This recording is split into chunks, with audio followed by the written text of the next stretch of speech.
Disciplinar, né? Assim, a gente tem chamado pessoas de áreas variadas para poder discutir com a gente o que é o amor em determinada área. Então a gente teve já o primeiro encontro, que foi o amor, essa palavra, na filosofia, que foi com Vanderlei, que está aqui com a gente, né?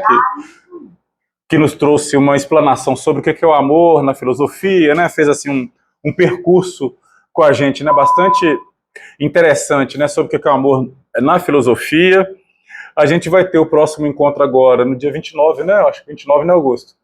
No dia 29, agora de abril, que é o amor, essa palavra, no direito, né? Então o Felipe Fialho, que é um rapaz que trabalha num desses tribunais, que agora eu sempre me confundo assim, né? Mas ele trabalha num desses tribunais, é formado em direito e está fazendo concluindo o mestrado dele em direito constitucional, e aí vai discutir com a gente um pouco o que é essa história do amor no campo do direito, né? E aí nós teremos, no mês que vem, uma outra pessoa, uma professora, né, lá da UFMG, a professora Ida Lúcia Machado, que vai discutir com a gente o amor na literatura. Especificamente, ela vai tratar, que ela já me disse, né, especificamente daquelas literaturas que seriam uma espécie de narrativas de vida, que é o que ela tem trabalhado agora e tal. E aí ela vai esclarecer pra gente o que é essa história de, bom dia, narrativas de vida e tal, né? E no mês, isso é no mês de junho. E no mês de julho, nós teremos amor, essa palavra, na antropologia, né? Que vem também uma pessoa, vai discutir com a gente, né, sobre o que é o amor na antropologia, enfim, né? E cada um vai dando o seu tom, vai dando o seu caminho, o seu percurso. Por que nós estamos fazendo isso? Exatamente para a gente tentar discutir com esses outros campos, esses saberes, da mesma forma que Lacan, Freud, né, em alguma medida o Freud fez, né, mas o Lacan mais, foi buscando em outros referenciais teóricos, em outras áreas, outros campos, outros saberes, para tentar circunscrever um pouco isso que é muito complexo, né, assim, né, que ele mesmo vai dizendo isso, a gente já viu no seminário passado, né, dessa complexidade do que é o amor, né. Então, assim, a gente vai... E aqui este também tem um pouco desse objetivo, da gente tentar mapear um pouco como que o amor vem sendo tratado em diversos campos, ou diversos... Bom dia. Ou diversos elementos inaugurais da nossa cultura que nos ajudam a pensar no amor, né? Assim, então a gente vai pensar, né, um pouco do amor nos clássicos. Então vamos pensar algumas literaturas, né, que são constituintes do Ocidente, algumas questões ligadas ao fenômeno religioso que são constituintes do Ocidente. A gente vai passar, de alguma maneira passamos no outro seminário, mas vamos passar aqui também, né, pelos gregos, né, que é constituinte do Ocidente. Então a gente vai mapeando, né, ou tateando esses elementos para tentar dizer aquilo que a gente estava falando no encontro passado, dessa ideia de que o amor no Ocidente, pelo menos da maneira como nós conhecemos o amor, ele é uma invenção, né? Então a gente está tentando discutir isso, assim, pelo menos o ponto de partida, assim, né? A premissa que a gente toma como partida é exatamente essa, assim, de que o amor é uma invenção. A gente pode chegar no meio do caminho e ver que não é nada disso, né? Mas essa é a hipótese inicial que a gente está levantando, de que o amor no Ocidente, pelo menos da maneira como nós o conhecemos, é uma invenção, né? Como eu disse, a gente pode chegar lá no final e ver que, na realidade, a gente estava enganado, né? Na nossa ideia inicial, e de que é uma outra coisa, né? Mas o que a gente está fazendo é tateando esses elementos para ver aquilo que, do ponto de vista do simbólico e também na articulação com o imaginário, né, disso que a gente vai chamar de realidade, vai, de alguma maneira, formar a nossa subjetividade, a subjetividade ocidental, e aquilo que a psicanálise vai propondo também a partir dessas discussões do que é essa história do amor, né? Então a ideia é a gente discutir um pouco isso, conversar um pouco disso, porque nós tomamos como ponto de partida, né, não sei se vocês estão se lembrando, de que o amor, ele passa a ser, né, assim, né, ou pelo menos ele passou a ser, uma espécie de operador central da nossa experiência subjetiva, da cultura e também da clínica psicanalítica. Então, quem se coloca para escutar pessoas, da cultura está muito claro, né? A gente vê aí, né? Vários elementos na literatura, nas artes variadas, no cinema, nas novelas, né? Assim, em geral, o amor está lá presente, né? O tempo todo, né? Na nossa experiência subjetiva, idem, né? Assim, como mais ou menos aquilo que canta lá o poeta, né? Assim, é impossível ser feliz sem o amor, né? Lembra lá da música, né? A gente vai terminar com ela. Fundamental é ter alguém, é impossível ser feliz sozinho. Lembra da música, né? Vou te contar. Virou até de novela, né? Essa dó total. Hoje, inclusive, eu vou cantar, eu vou te dar depois o endereço, viu? Aí você vai lá. Essa música, né? Assim, fundamental é ser feliz, fundamental é ter alguém, é impossível ser feliz sozinho, né? Lembra da... Fundamental é mesmo amor, é impossível ser feliz sozinho, né? Então, assim, faz parte da nossa experiência subjetiva, né? Assim, tá presente aí, para o bem e para o mal, né? Eu recebi um meme muito engraçado, assim, né? Que o cara tá deitado no divã, eu já te mandei, você chegou a ver, né? Tá deitado no divã lá e o psicanalista pergunta pra ele, o que te faz sofrer? Ele fala uma palavra que eu não vou falar aqui, mas ele poderia substituir por amor. Lembra, né? Por amor. Respondeu. O que te acalma? Ele fala a palavra. O que te estressa? Ele fala a palavra. O que não te estressa? Né? Então, assim, é como se o amor, a gente pudesse fazer essa substituição, né? O que te faz feliz? O amor. O que te traz infelicidade? É o amor. O que te estressa? É o amor. O que não te estressa? É o amor, né? Então, assim, é como se isso fizesse parte da nossa experiência subjetiva, né? Moldada por uma série de situações aí, né? Então, a gente começou a discutir isso. E quem está na clínica, escuta muito isso, assim, né?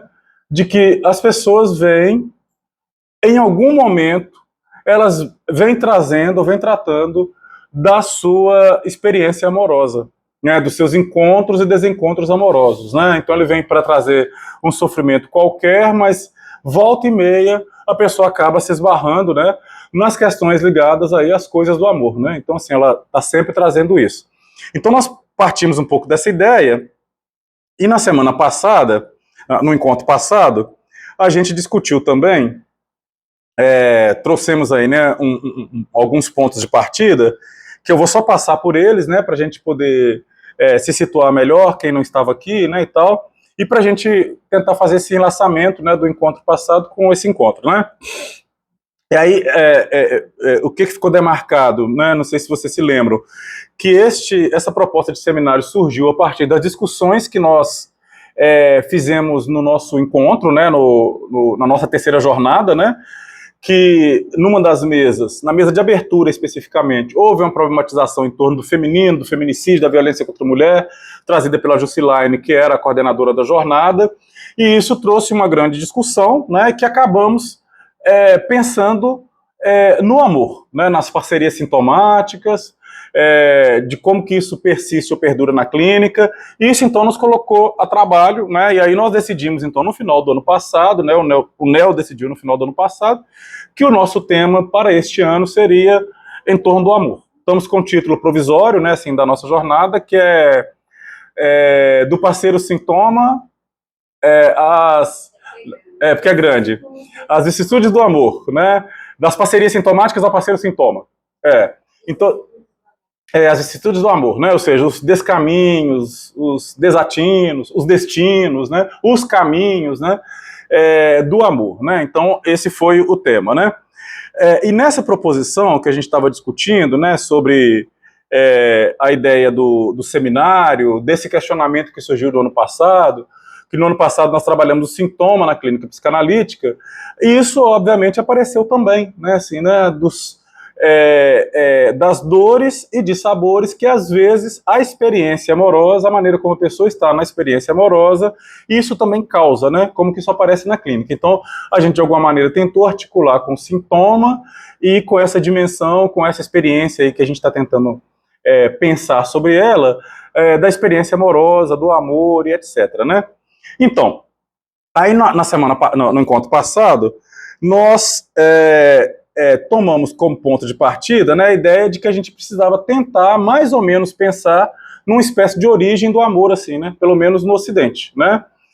E tivemos como ponto de partida uma premissa, né, apresentada pelo Lacan, de que ele vai apresentar uma visão do humano, não sei se vocês se lembram disso, né, assim, né, como ser falante, né, como fala-ser, inteiramente determinado pela estrutura de linguagem. Né? Lembra que a gente discutiu isso, né, de como que isso se dava, acontecia, né?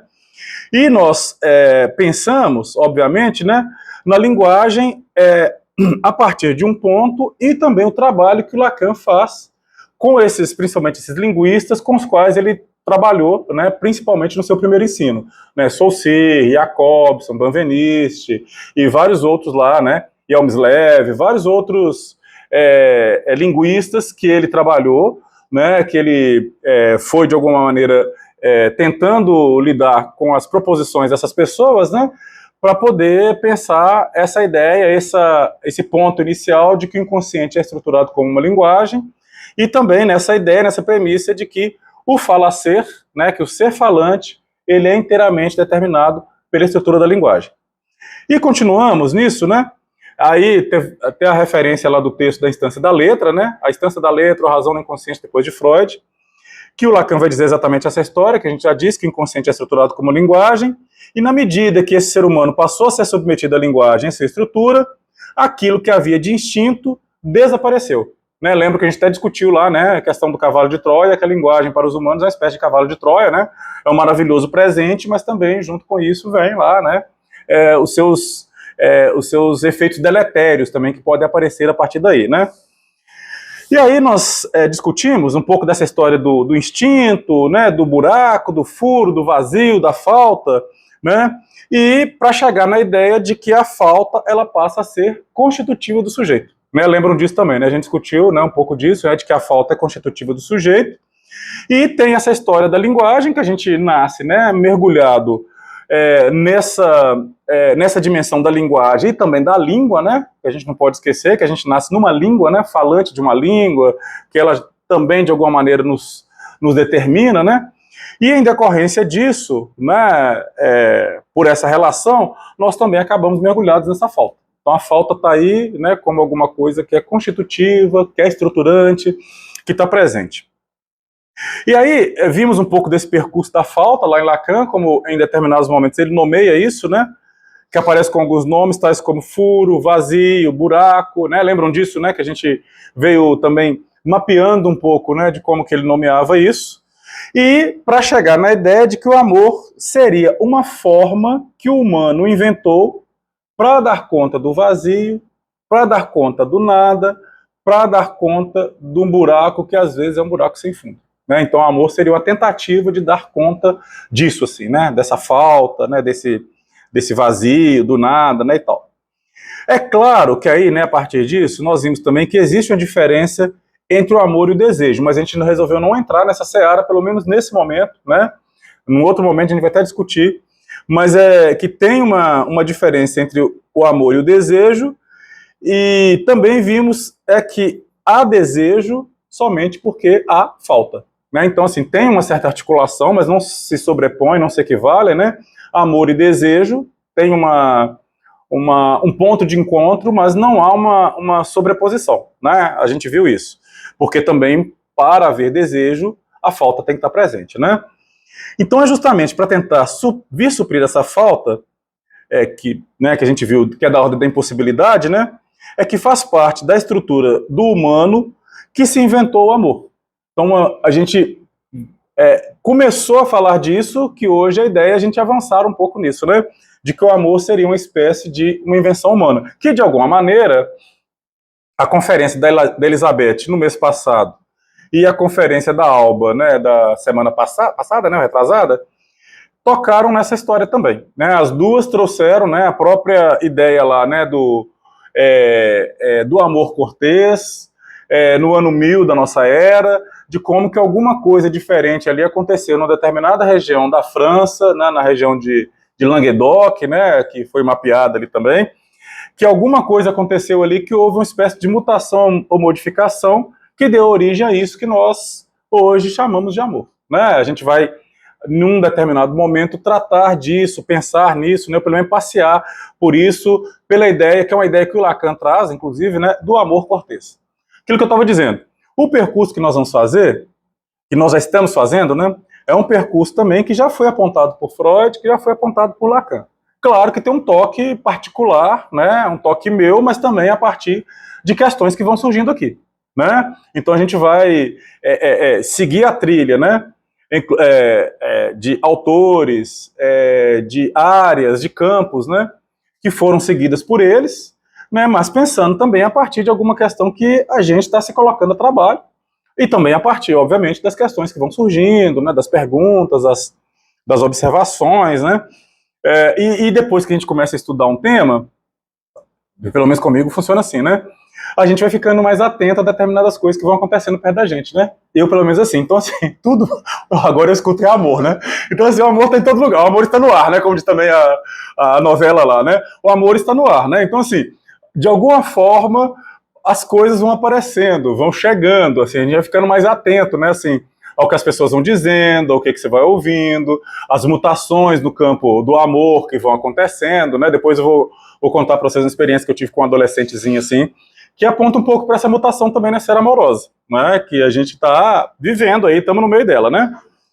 Bom, mais uma coisa que a gente tratou é que existe uma diferença entre o amor e a paixão também. Lembram disso, né? Ou enamoramento, né? A gente discutiu um pouco disso. Porque aí que nós começamos a entrar em uma ideia defendida pelo Lacan, e que tá, mas de alguma forma está lá em Freud também, né? É que é a chamada dimensão imaginária do amor. Né? Então, vocês se lembram disso, né? Que a gente começou a pensar no amor, na sua dimensão imaginária, que ela também pode ser chamada de paixão, ou em alguns momentos também, né, de enamoramento, né? Então, a paixão é um amor que visa o outro como objeto, não sei se vocês se lembram disso, que a gente discutiu, a partir de uma citação do Lacan, que eu vou repetir essa citação. O amor visa o outro como objeto, é um amor que amalgama, se envisca, fica assim, né, aquela coisa amalgamada, né, enviscada, assim, né, misturada assim com a outra, que gruda nesse outro, porque seria uma espécie, né, de busca desenfreada para tamponar a sua própria falta. Então a paixão, né, então essa dimensão imaginária do amor, que é a paixão, ela tem um pouco dessa finalidade, assim, né, um pouco dessa visada, que é de alguma maneira tamponar, ou uma busca meio desenfreada mesmo, né, para tamponar a sua própria falta. Então nós trouxemos, né, isso aqui eu estou repetindo, viu, gente, que nós vimos no encontro passado, né? Não é à toa que todos nós sabemos que uma paixão, o que domina esse sentimento chamado amor, do enamoramento, né, da paixão, né, se dá no nível imaginário. Lembram disso também, que nós trouxemos lá um fragmento do seminário 1, né, do Lacan, para apontar o que Lacan está dizendo disso, né? Então, o que domina esse sentimento chamado amor, que se dá no nível imaginário, é que queremos ser amados, amadas, né, por absolutamente tudo. Né? Nós queremos ser amados porque somos maravilhosos, ou porque queremos ser amados porque somos horrorosos, porque somos muito alegres, porque somos terrivelmente tristes, porque somos lindos, porque somos horrorosos, por qualquer coisa a gente quer ser amado. Né? Então, assim, a gente quer ser amado absolutamente por tudo,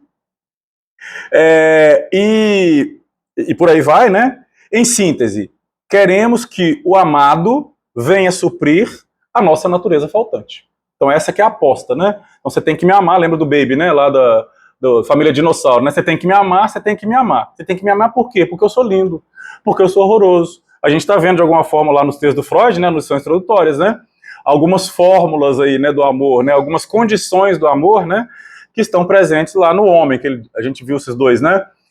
Você ama porque você vai buscar um apoio naquele outro. Você ama por a dimensão narcísica, oi?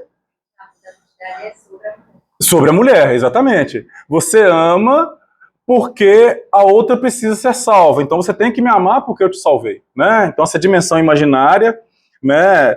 É porque nós queremos que o amado venha suprir a nossa natureza faltante. E como isso, a gente sabe, né? É impossível. Amar do ponto de vista da paixão se torna o inferno, principalmente para quem é alvo dessa paixão.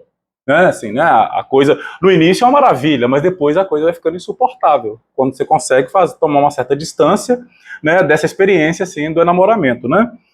Podemos dizer, inclusive, que é aquilo que a gente vai encontrar, né, já como dica no Lacan, que é o inferno de paixões desenfreadas, cujas exigências em relação ao outro são impossíveis de serem cumpridas.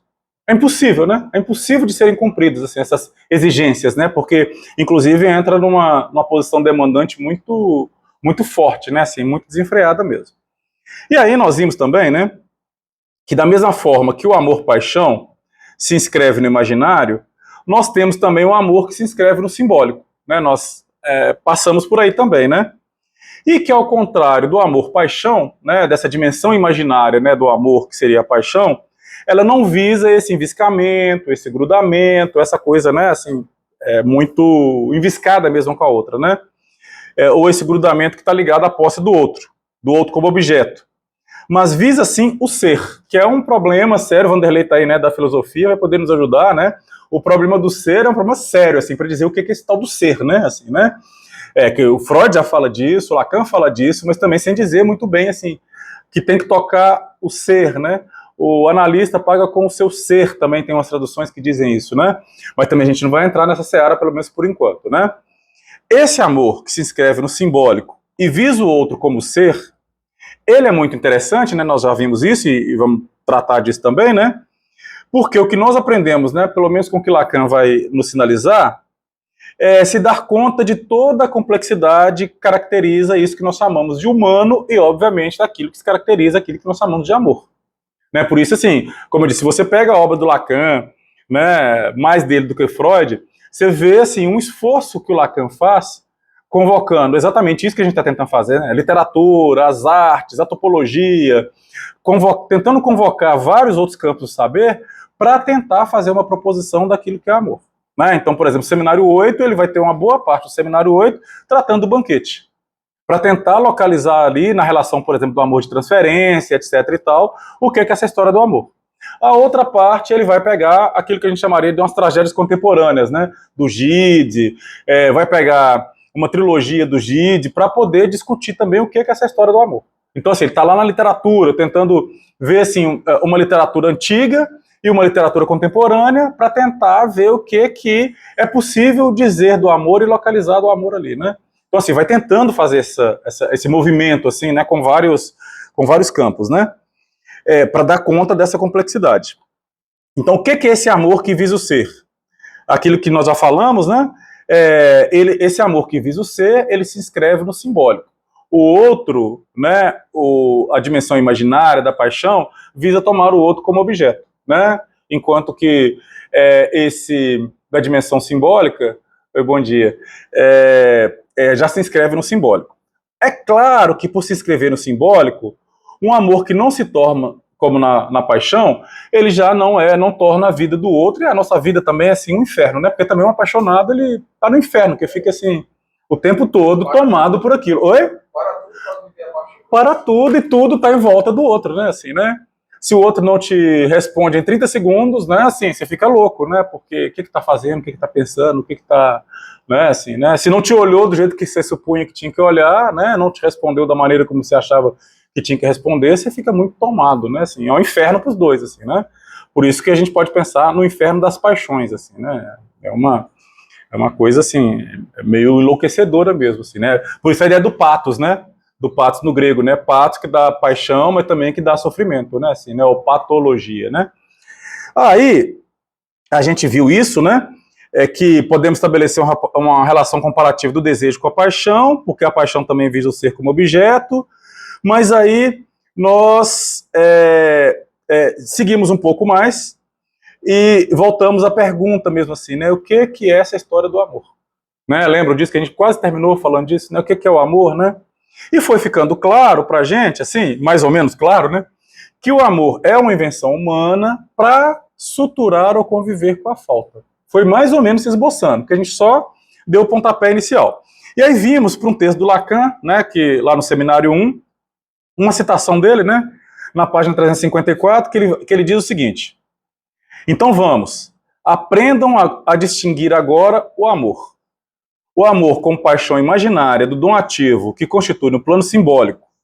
O amor daquele que deseja ser amado é essencialmente uma tentativa de capturar o outro em si mesmo como objeto. Quer dizer, tudo aquilo que eu disse antes eu tirei daqui, né, de outras coisas que ele falava um pouco antes e tal, né? Si mesmo como objeto. Aquele que aspira a ser amado se satisfaz muito pouco. Isso é bem sabido, com ser amado pelo seu bem. Sua experiência é ser amado tão longe quanto possa ir a completa subversão do sujeito numa particularidade e no que essa particularidade possa ter de mais opaco, de mais impensável. Queremos ser amados por tudo, não somente pelo nosso eu, como diz Descartes, mas pela cor dos nossos cabelos, pelas nossas mãos, pelas nossas fraquezas, por tudo.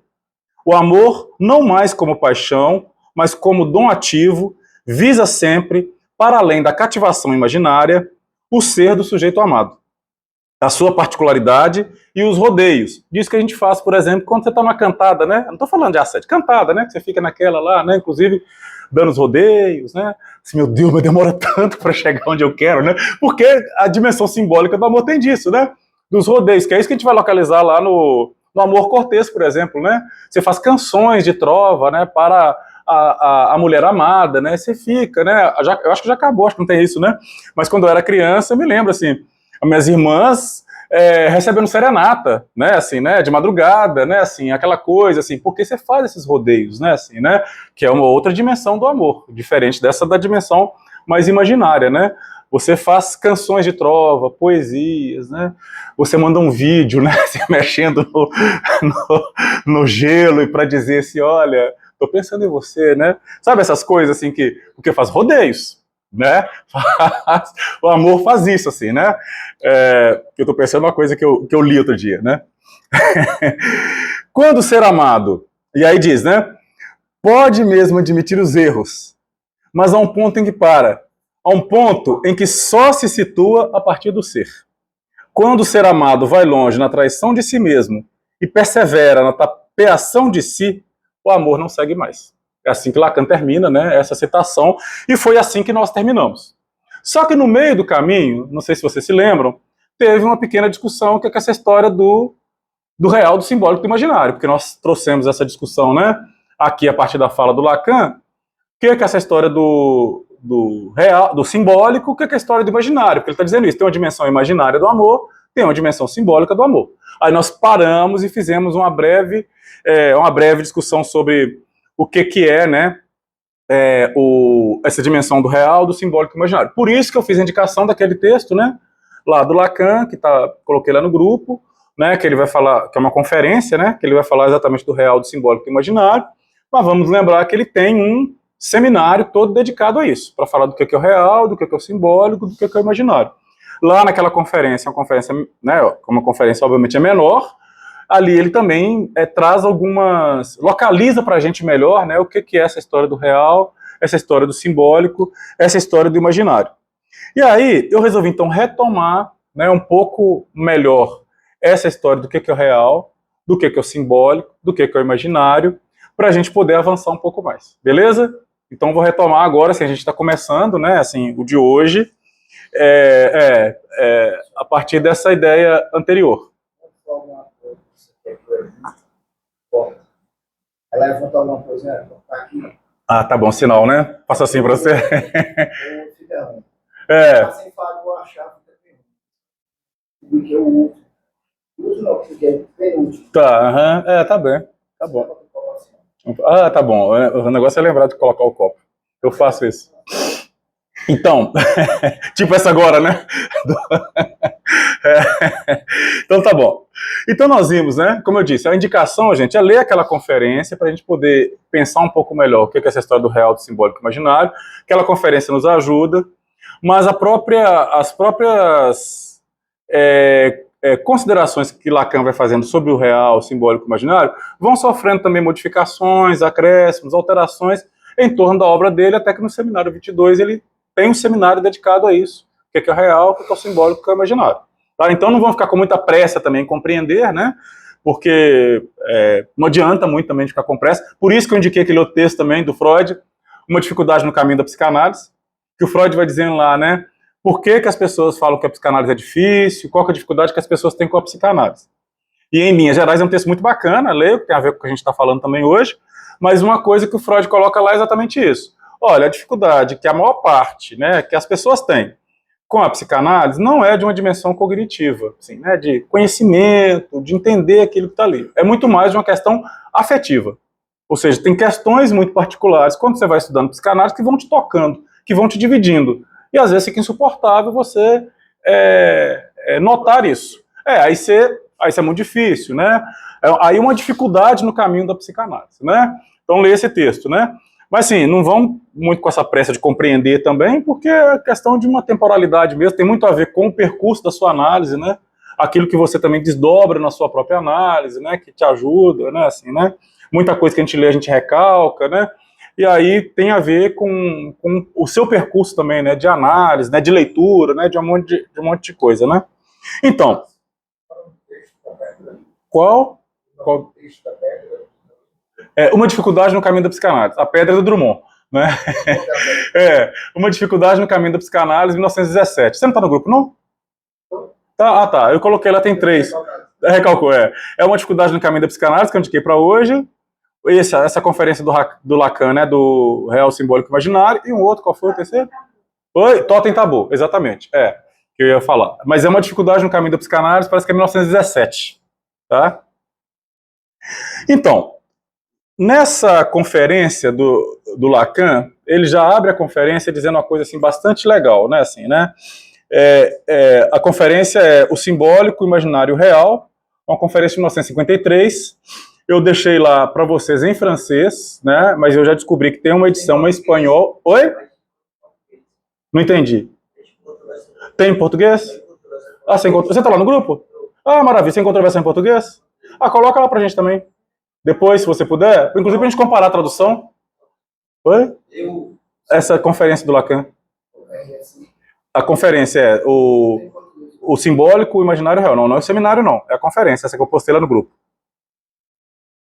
Lembra que eu postei lá uma indicação? Mas aí você coloca lá. Tela. Ótimo. Tem uma tradução da POA em português. Tem uma tradução da POA em português. É a Clarice, né, que tá falando? A voz tá distorcida. Tá.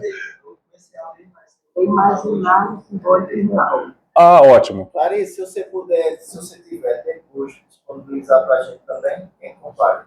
Porque essa também da POA que você conseguiu? Coloca lá. Mais ou menos isso. Coloca lá pra gente, a Clarice coloca. A voz tá distorcida, não reconheci a voz dela, não. Não, beleza. Ótimo. Você coloca lá. Beleza, então. Mas esse aqui, né? O Lacan diz assim, começa dizendo assim: sobre o que eu quero dizer, o confronto desses 3 registros, que são precisamente os registros essenciais da realidade humana. Registros muito diferentes e que se chamam o simbólico, o imaginário e o real. Por que eu estou trazendo isso? Né? Por causa da discussão, mas também que a gente teve, né, no encontro passado, mas também por isso que ele vai dizer que esses 3 registros são precisamente os registros essenciais da realidade humana. Então são registros que nos colocam, né, na realidade e que a gente vai, né, tateando a realidade a partir desses registros, ou da experiência, né, também que temos com esses registros. Então isso aí, ele já abre essa conferência, né, de 1953, tratando disso. E nesse texto eu fui também costurando com algumas outras construções, né, em torno do que é o real, simbólico e imaginário, para trazer também, assim, de uma maneira muito sintética mesmo, o que nós estamos falando, né, do que é o real, o que é o simbólico, o que é o imaginário, e o que a gente pode pensar a partir disso sobre a experiência amorosa, né, sobre o amor, né, não sobre a experiência amorosa, sobre o amor. Então, real, o que a gente vai extrair dessa conferência e de outros textos do Lacan, e de outras pessoas também que vão aí nos ajudando, né, a interpretar ou a ler melhor o Lacan, né, por exemplo, né? O real é aquilo que resiste absolutamente à simbolização, por exemplo, resiste ao campo da linguagem, né? E também resiste à imaginação ou à imaginarização, ao campo da imagem. Então ele resiste a esses dois, né? Tem uma resistência a isso. Tem alguma coisa que não se simboliza e tem alguma coisa que não se coloca sob forma de imagem. É diferente da realidade, lembra que a gente fez questão de apontar isso, né? Porque a gente tende, né, na linguagem comum, né, do real, né, dizer que o real é o real da realidade, né? E o real da psicanálise também é diferente do real da ciência, mas é diferente da realidade. Então, o real não é a realidade. Pelo contrário, aquilo que a gente até disse no encontro passado, ele, por muitas vezes, é aquilo que vem bagunçar a realidade, né? Que vem dar aquela sacudida na realidade, né? Diferente da realidade, que é construída por sentido, né, ou por sentidos, né? O real, também é outro nome do real em Lacan, né? É o impossível, para pensar nas categorias também aristotélicas, né, que eu disse que depois ou Vanderlei, ou Elielton, Ana Célia, Pablo, né, a galera que é da filosofia que vai nos ajudar depois a pensar melhor isso, né, essas categorias aristotélicas, né, a Luciana também, que é da filosofia, né, que vão nos ajudar depois a pensar melhor. Mas ele vai dizer que o real é o impossível, é o indizível, é também o traumático, não é? Então ele vai trazer esses nomes assim, né, fazendo uma espécie de uma equivalência do que é o real. E o real, ele retorna sempre ao mesmo lugar, né? Então, por isso que ele tem a ver um pouco com essa experiência da repetição, né? E manifesta-se na angústia, no sintoma ou também no imprevisto, né? Naquilo que você, aproveitando que o João falou aí, né, o texto da pedra, né, assim, é uma espécie de pedra no meio do caminho que você dá uma topada com ela, né? Alguns ali têm seu pé destruído, outros fazem poesia, né, assim, né? Mas você tem lá alguma coisa do imprevisto, né, que aparece ali, da imprevisibilidade que aparece ali, que a gente vai dar uma topada naquilo, né? Que aí também é um dos nomes do real, né? Mas desdobrando isso, né, a gente vai encontrar, né, na obra lacaniana e em outros autores também, assim, né, que o real, ele é o impossível de dizer, que o real não pode ser recoberto pela palavra, por isso que ele é o impossível de dizer, né, nem pela imagem, sendo o que sobra após subtrairmos o sentido. Quando o sentido se esgota, é como se do resultado dessa subtração sobrasse o real. O campo freudiano lançou é porque eu estou com muita coisa hoje, estou sem carro, aí não trouxe o livro. E estou me esquecendo do livro. Mas é um livro muito bacana, que já tem uns 10 anos, menos, que fala exatamente sobre o real da nossa época. Né? É um livro preto, assim, com uma nebulosa assim, na capa e tal. Está muito bonito a capa do livro e tal.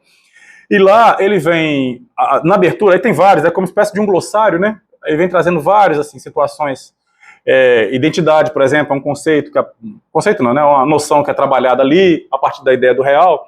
Mas eu quero dizer o seguinte, que lá tem uma abertura, um texto de abertura, né, do livro, que é um texto do Miller, que ele vai fazer uma espécie de um percurso histórico do que é essa história do real. Ele vai buscar tanto lá na filosofia, vai buscar em Pascal, depois vai trazer para o real da ciência, para poder chegar a falar do real da psicanálise, inclusive trazendo essas nomeações aqui, né? O real é sem lei, o real é impossível, é o impossível de dizer, mas ele vai trazendo o real é aquilo que volta ao mesmo lugar, ele vai trazendo alguma dessas considerações, então assim, ele faz uma espécie de um resumão, né, assim, que ajuda a gente a se situar um pouco melhor, né, na noção, né, no conceito lacaniano, do que é real. Mas eu vou localizar melhor, né, depois e vou colocar lá no grupo a referência, tá? E se eu conseguir, eu escaneio também e disponibilizo. Então ele vai dizer que o real é impossível de dizer. Vimos que ele é diferente da realidade, né? A realidade é aquilo que vivemos e interpretamos a partir de uma articulação entre o simbólico e o imaginário. Lembra, né, aquilo que nós falamos, né? Você tem lá, né, os três anéis, né, dos registros, e entre o simbólico e o imaginário, a gente tem aqui a realidade. A realidade seria uma espécie de articulação entre o simbólico e o imaginário. A realidade aparece aqui, uma espécie de conjunção, né, entre o simbólico e entre o imaginário.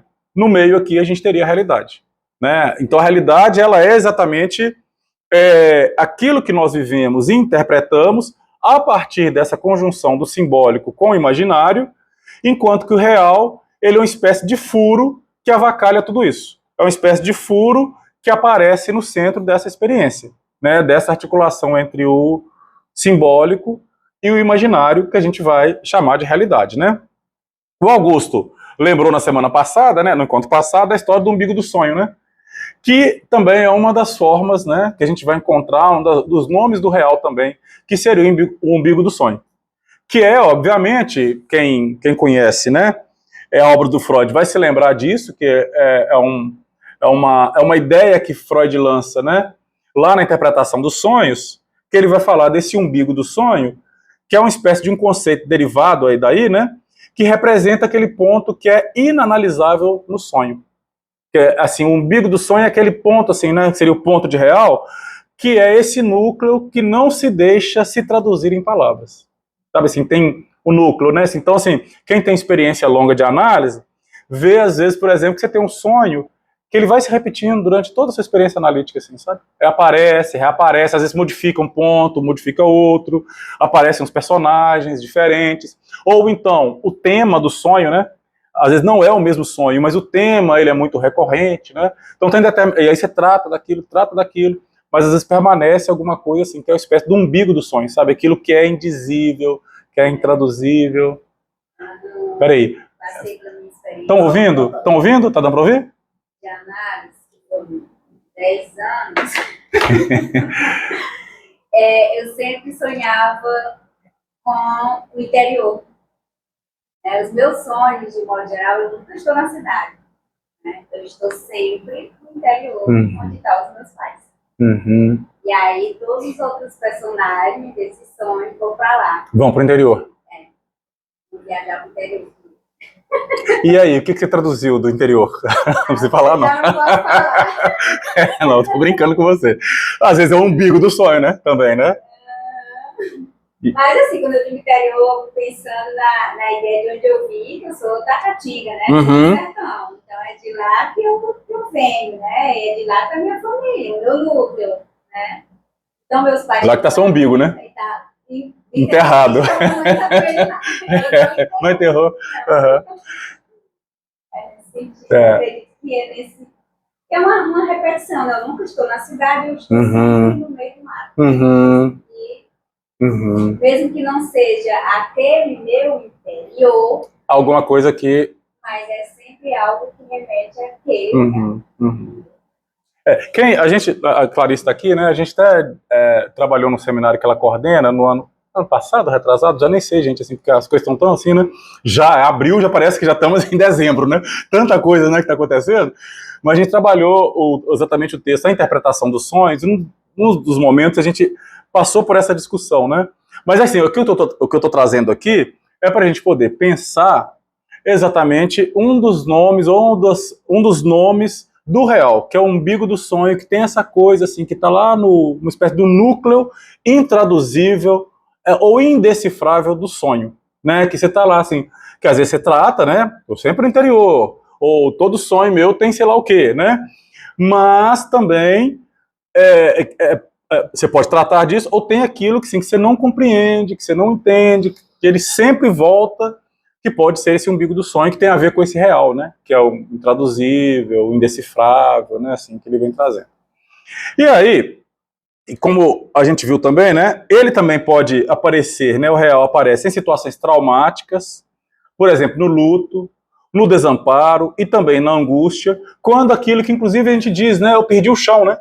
É como se o sujeito perdesse o chão, né? O chão é exatamente isso da realidade, né? Que a gente faz a articulação entre o simbólico e o imaginário, para a gente dizer onde está o chão da gente. Aqui eu estou pisando, aqui eu me sinto seguro, aqui eu sei por onde eu posso caminhar, até que apareça uma pedra no meio do caminho. até que apareça uma situação traumática, uma situação de desamparo, uma situação de luto, né? Então, assim, alguma coisa que está tudo bem, de repente, avacalha com a realidade, né? Alguma coisa que é da ordem do traumático, né? Então, de forma rigorosa, assim, que a gente talvez possa pensar, né? E talvez mais consolidada, eu até trouxe aqui alguns lugares assim que o Lacan fala disso, além dessa conferência, né?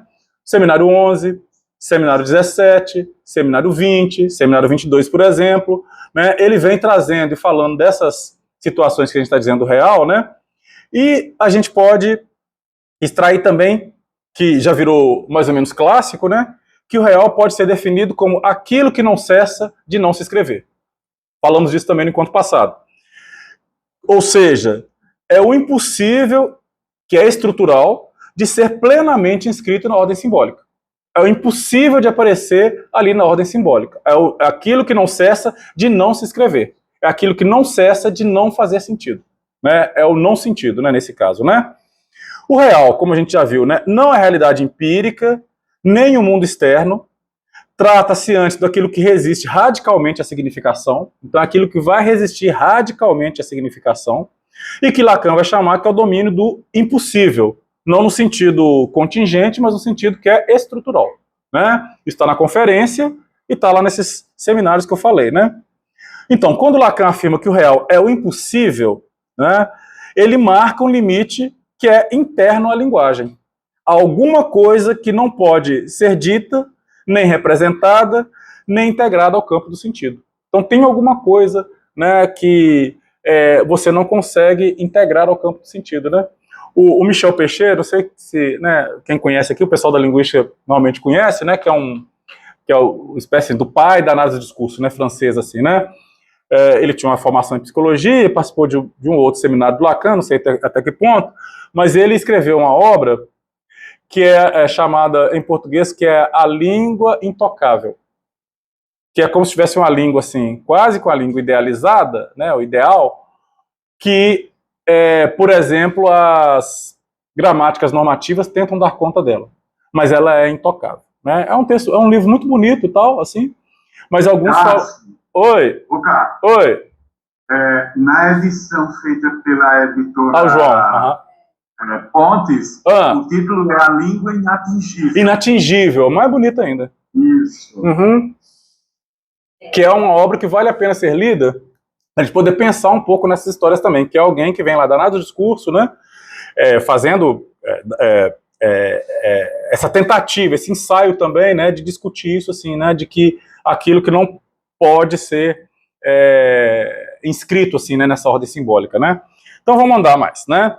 Aí tem muita coisa, a gente não vai ficar falando do real aqui o tempo todo, né, e tal, assim, isso aqui estou dando algumas indicações para leitura, né, para a gente poder continuar lendo, né, assim, prosseguir no nosso seminário, né. Aí porque tem uma articulação com o objeto A, que a gente não vai falar disso, né, enquanto o resto, né, mas assim, em síntese a gente poderia dizer que o real, ele é não simbolizável, ele é o impossível, ele é o fora de sentido, ele é um resto estrutural, é uma insistência repetitiva, que aparece, né, por exemplo, lá no umbigo do sonho, aparece no sintoma, por exemplo, né, na repetição, né, e serve como espécie de suporte do gozo, que também a gente não vai entrar nisso agora, né, assim, né. Já por outro lado, no simbólico, aí eu convido novamente a ler aquele texto, né, que já foi indicado para leitura, que é a instância da letra, né, eu indico então fazer essa leitura, né, da instância da letra. O simbólico em Lacan é da ordem da linguagem. É basicamente assim o primeiro ensino do Lacan. Bom dia. É da ordem da linguagem, da ordem dos significantes e das leis que estruturam o sujeito e o inconsciente. Né? Então, assim, o simbólico ele tem a ver com isso. Então, assim, basta você ler lá, né, a instância da letra ou a razão no inconsciente depois de Freud, que você vai ver o que o Lacan está tentando exatamente nesse no primeiro momento do seu ensino, de dizer o que é essa história, né, do simbólico, para articular, né, com alguma coisa que é da ordem da linguagem, da ordem do significante e das leis que estruturam o sujeito e o inconsciente. E antecede, né, nos antecede. Por isso que eu estava dizendo, né, assim, a dimensão da linguagem ou a dimensão da língua, por exemplo, ela nos antecede. Quando eu nasci aqui, já a língua portuguesa estava aí, sendo falada. Eu posso me revoltar o tanto que eu for com essa língua. Eu posso gritar o tanto que for, mas não adianta. Ela me antecedeu. E eu caí aqui nesse mundo e sou falante da língua portuguesa, que ela me antecede. É a dimensão simbólica que está posta. A gente tem um café, tem uns biscoitinhos aqui, viu? Nesse caso, é o registro que transforma, como a gente estava falando, né, da questão do instinto, do encontro passado, né, que transforma o ser biológico em sujeito falante. Né? Então é desse registro, assim, né, que tem alguma coisa da ordem da linguagem que me toca, né, que toca o corpo e que vai me transformar desse sujeito, né, puramente biológico para o sujeito falante, né, ou para um falacer, né, e tal, né, que vai introduzir, por isso que eu te pedi aquele negócio, né, depois você vai coisar, se der tempo hoje, se não é no próximo, né, aquele negócio que você vai coisar, depois eu vou falar, é a língua, introduzindo a cultura, mas ela entendeu, porque isso que importa, né, uma das funções da linguagem é a comunicação, né, nós nos entendemos, então já tá bom, né, Jusilaine? Introduzindo a cultura, a mediação e também a falta, né, então assim, a cultura, ela de fato, ela é introduzida por esses elementos do simbólico, né, por isso que a Jusilaine vai trazer depois para a gente uma leitura rápida do Lévi-Strauss, que é um texto que eu vou indicar depois, mas que está aqui, né? Que ele vai falar dessa dimensão da natureza da cultura, né? E ela vai depois, se não der tempo hoje, no próximo encontro, ela porque é da antropologia, né? E ela vai então nos ajudar um pouco. Tatiana, não, é só ele mesmo. Assim como também um outro aspecto do simbólico, a gente vai encontrar aquilo que lá na obra do Lacan está também nomeado como grande outro, né? Às vezes vem grafado como A, grande, né? Assim, né? E tal, né? Ou no português você escreve o outro com O maiúscula, né? É isso que a gente poderia chamar também de grande outro, que seria o lugar da fala, não lugar de fala, lugar da fala, por exemplo, né? Da cultura e daquilo também que está lá nos textos lacanianos, que ele vai chamar de o tesouro dos significantes. Então, aquilo que a gente chama de tesouro de significantes, em outro momento Lacan chama de matriz simbólica, né? É exatamente o grande outro, né? Que é o lugar da fala, que é o lugar da cultura, do tesouro de significantes. Claro que tem vários elementos aqui, gente, que vão se desdobrando, aí a gente vai ter que se virar nos 30 e fazer a leitura, porque não vai dar, né? Assim... A própria teoria de Strauss, ela é muito densa. Uhum. A gente dobra isso de várias teorias. Uhum.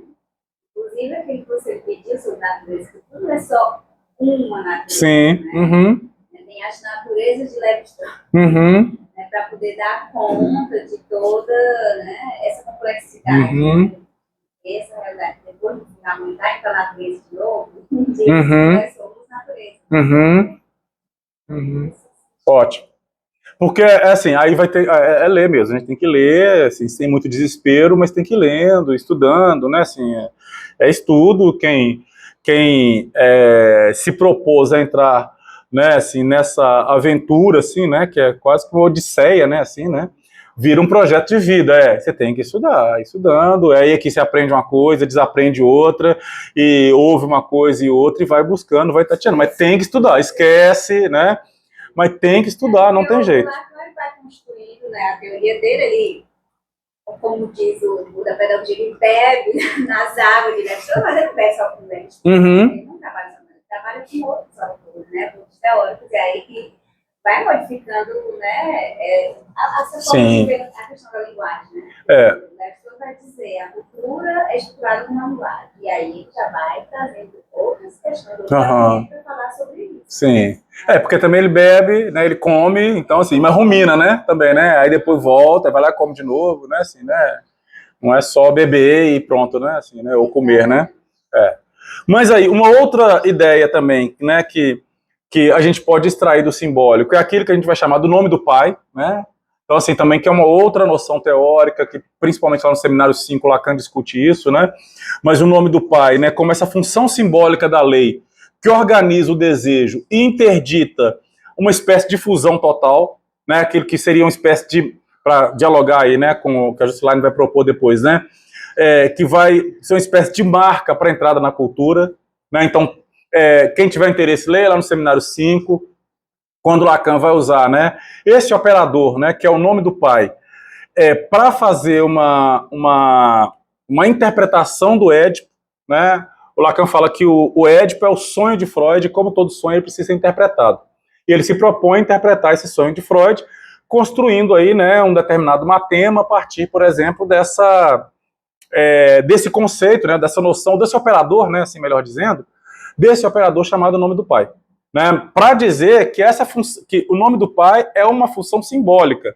Isso tem todo um efeito na teoria, e um efeito até hoje, quando a gente vai pensar na dimensão da função.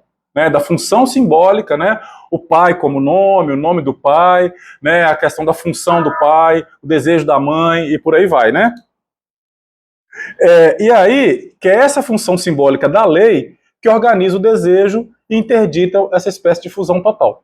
Então, assim, isso é um aspecto do simbólico, né, desse simbólico do real simbólico imaginário. Né? Não é necessariamente o simbólico da antropologia, por exemplo, né, porque ele vai lá, come, rumina e faz outra coisa, né, a partir daí, oi, bom dia.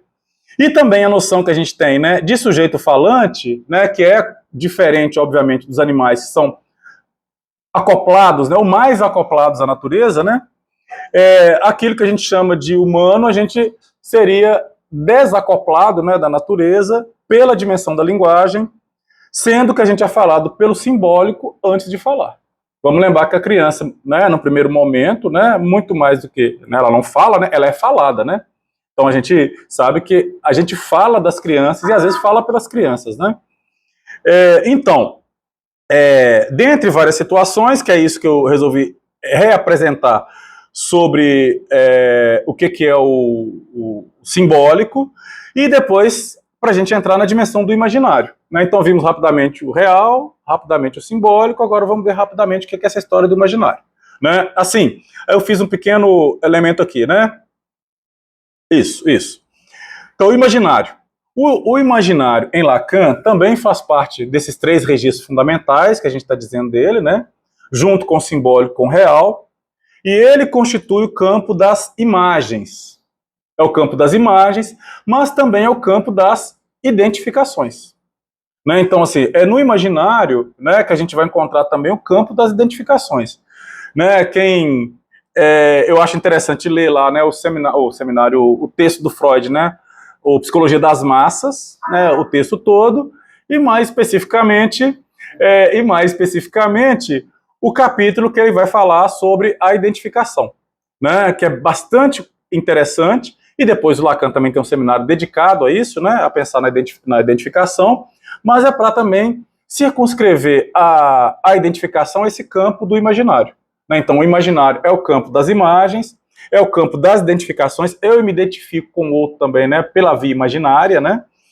É o campo das ilusões, e também é o campo que traz um certo sentido de identidade do eu. Né? Então, quando eu me identifico, inclusive, né, porque passa também pelo circuito da identificação, quando eu me identifico, eu digo que eu sou isso, aquilo, assumindo uma determinada identidade, e isso tem a ver exatamente com essa dimensão imaginária do eu, que lá no português a gente não tem essa diferença, né, mas no francês tem o moi, o Lacan vai usar o G e o moi para fazer uma diferença, né, do que seria esse eu do campo das identificações, por exemplo. Então, moi, né, no francês, o que o Lacan vai utilizar é exatamente para dar um pouco dessa ideia do campo especular no qual o sujeito se coloca, né, desse moi, né, que é aquele que se identifica aqui com seu semelhante.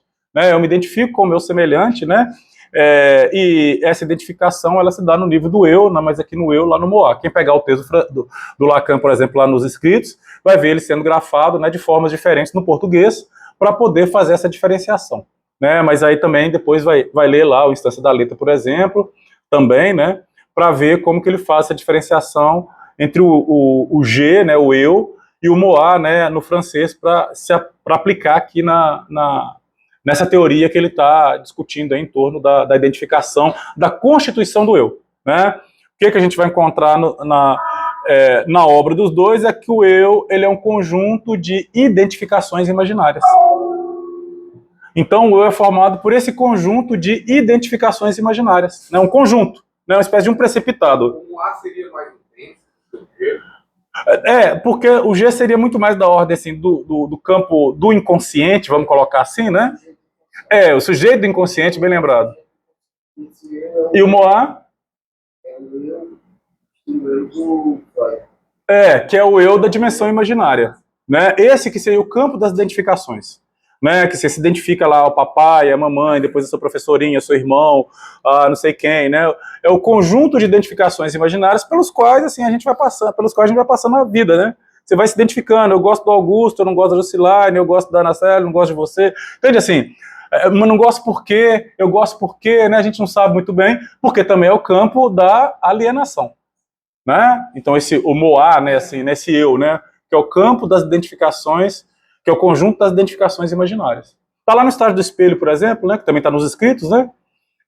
O Lacan também vai dizer disso, né? Assim, quando a criança, por exemplo, se precipita lá no espelho, se vê lá no espelho, ele fala do animal, né? Quando se vê no espelho, se agride no espelho, né? Assim, né? Porque não reconhece aquela imagem como imagem, né? Assim, né? Seria um tempo do estágio do espelho, né? O animal vê, por exemplo, lá o cabrito, ele chifra da cabeçada no espelho, né? Porque ele acha que aquilo que está ali é um outro. Né? Ele não reconhece aquilo como imagem, né? Que a criança também passa por esse momento, né? Que vê aquela imagem projetada no espelho e aquilo é uma outra criança, né? Até tem um outro momento depois que ela reconhece aquilo como imagem.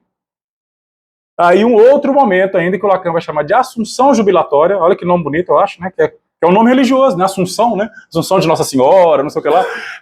Sabe aquele negócio assim, né? Jubilatória, sabe assim, né? Que a criança reconhece aquela imagem no espelho como imagem, mais ainda, por isso que é a assunção jubilatória, né? Como a sua própria imagem. Né? Ela reconhece aquela imagem, tudo bem, um outro momento eu reconheci como imagem. Não vou procurar ali para ver se tem alguém ali atrás, né? Lembrar que a criança nesse momento. Aumenta um pouquinho, Augusto. Só um minutinho. Espera aí, Clarice, só um minutinho, tá baixo.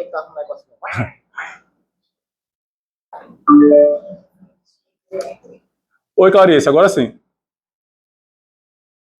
Não, agora sim não. Espera aí.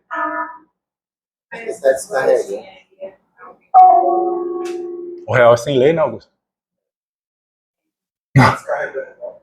Pode ser. Não, então fala que a gente vai traduzindo. Só um minutinho. Pegou? Tenta falar, Clarice. Não. É melhor tirar. Depois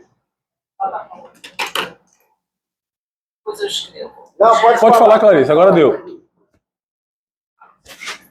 Pode falar, Clarice. É o momento em que a criança se volta procurando o adulto, não é? Uhum.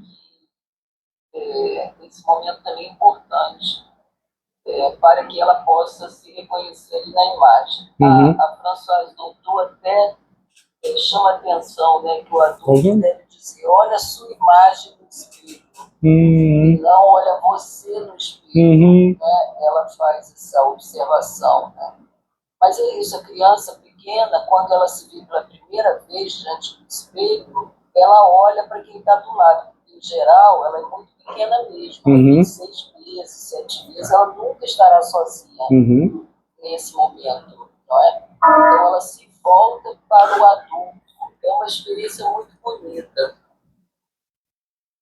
Conseguiram ouvir, gente? Porque é isso que a Clarice colocou, é interessante também, por isso que tem uma espécie assim de quase que de uma quebra da transitividade, né? Assim, né? Então pronto, ficou claro já? Aí? Mas leia lá o estágio do espelho, né, e os outros textos. Obrigado, viu, Clarice? Então. Em relação ao G e ao A, tem uma nota no seminário 1, uma nota imensa da edição brasileira. De fato, é confuso para a gente. A gente não usa do jeito que o francês usa. Não usa. O máximo a gente brinca, né? Não pra cima de Moá, né? Assim, né? Não pra cima de Moá, né? Mas a gente brinca, né? Não pra cima de Moá. Oi? A gente tá falando não pra cima de Não precisa de mim, exatamente, não pra cima de mim, né? Não pra cima de Moá, a gente até brinca, mas a gente não tem essa diferenciação, né? A gente até tenta colocar isso, o mim, o eu, né? Mas realmente a gente não tem essa... Não, você colocou bem isso. Fecha um pouco. Tá quente, eu tô sentindo. Tá bem. Mas vamos ler o estágio do espelho, porque lá a gente vai ajuda a gente a entender melhor o que é essa dimensão do imaginário, né? Então vamos lá. Então, como a gente está dizendo, né? O imaginário, então, é onde o sujeito se vê no outro, gerando alienação, engano e uma falsa sensação de totalidade. Tá vendo por que no encontro passado a gente trouxe aquela citação do Lacan, né? Ele está dizendo da dimensão imaginária do amor, né? Porque exatamente ela como se empurrasse para essa dimensão da totalidade que o outro ilusoriamente é capaz de me dar. Né? Ou seja, você tem que me amar. Né? Lembra que o Lacan disse, né? Eu quero que o outro me ame por tudo. Me ame porque eu sou isso, eu sou aquilo outro, seja positivo ou negativo. Né? Assim, mas ele tem que me amar. Né? Porque tem essa dimensão imaginária que dá a falsa sensação de totalidade. Né? Então, nessa dimensão imaginária do amor, né, aparece isso. Né? Por isso que é a dimensão imaginária do amor. Né? Então, o que o Lacan vai dizer, né, que nesse imaginário, sendo esse registro das imagens, das identificações e das formas, ele é responsável pela constituição da unidade do eu, o Moá, né, assim, da unidade do eu. Ainda que de modo fundamentalmente ilusório. O Lacan vai falar lá, né, no estágio do espelho também, que é isso, chega esse momento em que tem uma gestalt, não uma forma, assim, né, totalizante que aparece, né. Então, num primeiro momento, como se a criança tivesse, se a gente tivesse uma imagem corporal totalmente esfacelada, né, morcelê, que ele usa o termo lá, né, como se fosse né, picada, e um outro momento é que essa imagem chegaria a uma imagem totalizante, né. Mas embora isso, sim, seja alguma coisa ilusória. Ele diz, você recupera isso, por exemplo, na análise de alguns neuróticos, algumas experiências do sonho, ou dos casos esquizofrênicos, né, e tal, ele vai dizendo isso, onde que isso aparece, por exemplo, né, assim, nessa dimensão desse corpo esfacelado, assim, né. Então, de forma sucinta, a gente pode dizer que o imaginário, então, seria, né, uma espécie desse campo das identificações especulares, por isso lá do estágio do espelho, do eu, do outro, né, sendo tomado como espelho, né, como se no mundo tudo fosse espelho, o campo das identificações especulares que produzem a consistência imaginária do eu. Né? Então, esse campo das identificações, eles vão produzir uma consistência imaginária do eu, fundado numa relação de reconhecimento, mas ao mesmo tempo de desconhecimento, que também é uma brincadeira que o Lacan faz, né, lá no francês, lá do méconnaissance, né? Que me connaître, né, por exemplo, me conhecer é me connaître, é mal conhecer também, né? Então, assim, ele faz esse jogo, assim, né, que eu me conhecer, essa ilusão de que eu construo, né, de que eu me conheço, é um mal conhecimento ou um desconhecimento, né, que a gente constrói essa ideia, né, da autonomia do eu, né, assim, né, dessa ilusão de autonomia do eu, mas é como se o Lacan dissesse que essa história da autonomia do eu é uma, como o próprio nome já disse, é uma ilusão. É uma barca furada, né? É uma canoa furada que o próprio eu inventa para poder dar conta, né, disso que a gente está dizendo, desse desconhecimento que ele tem. Né? Então, assim, é uma espécie de barca furada que a gente constrói, né, mas, na verdade, o me conhecer seria uma espécie de mal conhecimento ou desconhecimento. Né, assim, né? Alguma coisa assim. Aquilo que eu imagino que eu seja, não necessariamente é o que as pessoas veem. Sim, e continua. E exatamente nisso aí. Porque eu tenho uma ilusão, né? Eu sair formando, eu sair criando, eu sair constituindo alguma coisa que eu imagino que seja diante. Sim. Então isso aí é que vai fazer com que eu ache. Mas não sem o outro, né? Lembra disso, mas não sem o outro. Sim, aí eu faço isso aí, de uma certa forma, eu tenho uma criação para mim e eu tenho uma criação para o outro também, a partir do olhar do outro. Né? E aquilo que eu construí, muitas vezes, não é o que a outra pessoa fez.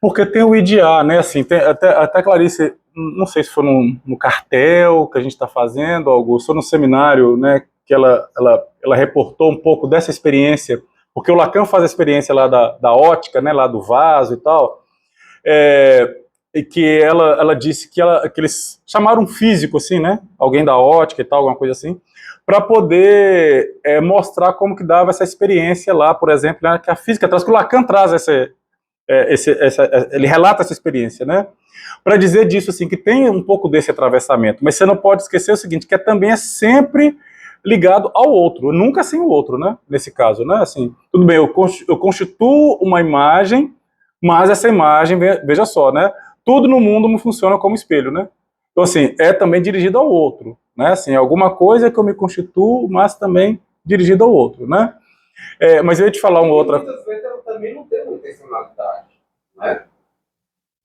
De quem? Ela não tem uma intencionalidade daquilo que eu estou construindo. Uhum. Eu vou fazer isso porque eu quero aquilo. Não, sim, claro que não. É uma intencionalidade consciente, né, que você está dizendo. Sim. Não sei se a gente sempre recebe... Esses memes são interessantes porque eles trazem alguma coisa da nossa cultura, né, de alguma coisa que estão aí, né? Vocês receberam um meme? Eu recebi isso aí, não sei quem mandou e tal, mas que dizia assim, isso aí que está na sua testa e você acha que é brilho, é oleosidade. Vocês receberam isso? Mais ou menos assim o meme. É assim, né? Você está achando que é um brilho que você tem na testa, mas nada disso, é oleosidade. É como se, assim, frente ao outro, o outro também te depusesse, assim, de alguma maneira, né? Assim, né? Quando ele te coloca para vacilar nessa crença que você tem, que é uma certeza que é vinda pela dimensão do imaginário. Do imaginário. Oi? Por exemplo, né? Assim, mas que pode fazer vacilar essa imagem tão consistente que você tem. Né? Por isso que a gente está falando, assim, né? A gente discutiu isso no semestre passado, né? Assim, uma das questões, assim, quando o sujeito traz uma identificação muito forte, assim, né? Eu me lembro, lá naquele livrinho Lacan Elucidado, tem um relato lá que o Miller traz disso, da posição ética do analista frente a determinadas situações mesmo que vão, né, chegam até ele. Ele traz o caso de uma mulher que ela se identificava, ela chega assim para análise dizendo, eu sou AA, né, de Alcoólicos Anônimos, né? Eu sou AA. E assim, muitos anos assim que ela fazia parte do AA, né, assim, mais de 20 anos e tal, que ela não bebia nem nada e tal. E aí ela chega assim, muito consistentemente identificada esse significante, mas aquilo também trazia um sofrimento muito grande para ela. E aí ele se interroga exatamente isso, assim, né, que se ele iria recebê-la em análise, porque recebê-la em análise poderia implicar em vacilar essa identificação tão consistente na qual estava. Isso poderia precipitá-lo novamente, por exemplo, a voltar para a bebedeira, e sei lá, o que né, a gente nunca sabe, né, os efeitos que isso pode causar. Então tem a ver com isso também. Uma análise também, por exemplo, ela toca nessa dimensão imaginária também, né, nessa consistência do eu que você vê, então, assim, às vezes, aferrada a ela, né. Falando dessa texto, é um texto que você citou, é um livro, Lacan Elucidado. De conferências no Brasil, palestras no Brasil, alguma coisa assim. Da Jorge Zahar, foi publicado pela Jorge Zahar.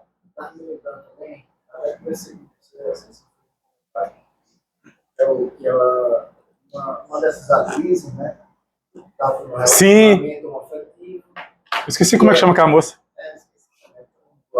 Uma que fez o papel de... Acho que ela tinha autismo, sei lá, né? Numa novela. Você lembra? Uma moça que tem um olhão muito assim, expressivo, verde, azul, sei lá. Aí não sei. Aí é demais. Não sei nem o CPF dela. Aí a mãe também com o CPF, uma atriz, assim, jovem, que na novela ela tinha autismo e namorou com um cara e tal, assim, né? Sabe como é que é? É uma loira, né? Bonita. O Google ajuda tudo, Continua, Augusto. Ela disse que a psicanalista dela era homofóbica e estava questionando ela sobre a sexualidade. Se ela era lésbica, né? Era lésbica, ela não era lésbica. Então, assim, ela ficou com raiva disso da psicanalista. Era homofóbica, estava querendo convencê-la, ela não era. Aí eu me lembrei da sua comentário. Quando o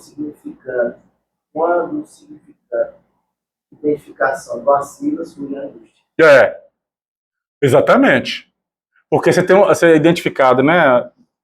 Faz a identificação ao significante quando vacila, a angústia aparece, né? Assim, ela está dando um depoimento vamos lembrar também, né, gente, assim, a gente recebe a mensagem vinda do outro de forma invertida, né? Então, assim, eu não sei o que aconteceu, né, mas diz ela que era uma analista lacaniana, né, e tal. Ela procurou essa analista lacaniana e a analista lacaniana, ela ficou contando para a analista que era lésbica. E a analista foi e perguntou para ela, você é lésbica? Aí ela disse que a analista foi homofóbica porque a analista estava querendo convencê-la de que ela não era lésbica, né, assim e tal. Foi no programa da Luana Piovani, né? Luana Piovani não, como é que chama a outra? Não, daquela bonita lá, também, assim, casada com aquele bonito. Casada com aquele bonito. Com... Não, é a Giovana, não sei o que lá, casada com o menino lá. Com o Bruno, exatamente, naquele programa, um podcast, assim e tal. Alguma coisa assim, mas é isso. Foi nesse podcast. Então, Augusto, se achar, você manda pra gente. Né? Porque vacila, né? Assim, você vacila o significante da identificação, né? Você pergunta, você é lésbica? Né? Assim, não tá colocando a prova isso, mas tá colocando a prova o significante da identificação, né? Tem um efeito, né? Assim, aí pode ser, nesse caso, o efeito da angústia, né? Ele fica angustiado, né? Não é brilho, é olho, né? Hã? Não é brilho. É olho na testa. É isso? Acho que é ela mesma. Isso, essa aí, que tem um olho azulzão, assim, né? Alguma coisa assim, né? Uma referência que eu acho muito boa para pensar essa questão do imaginário das primeiras formações dele, né? É o Meu Corpo e Suas Imagens, do Nazi com a dor. E aí ela é muito didática a forma que o Elisa apresenta, né? Inclusive fazendo associações com a questão da psicose, o estado do espelho é fundamental para a integração do meio, né? Mas que mesmo que a gente vê, o retorno da imagem do espelho não é eu, né? É uma imagem que tem sobre mim.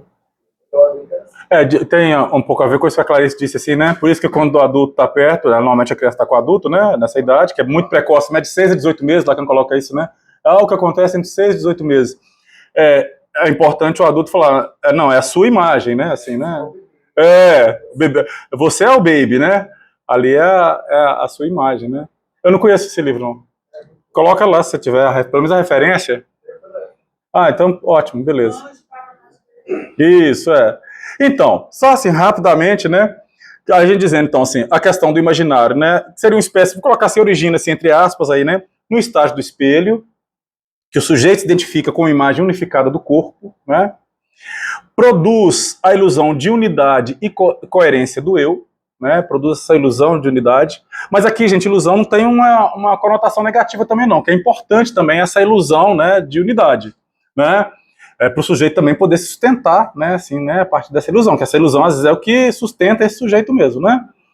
Mas assim, como estou dizendo, numa experiência de análise, por exemplo, o analista toca nisso, né? Toca nisso, assim, você é lésbica, né? Como é o caso do que o Augusto está trazendo essa moça, né?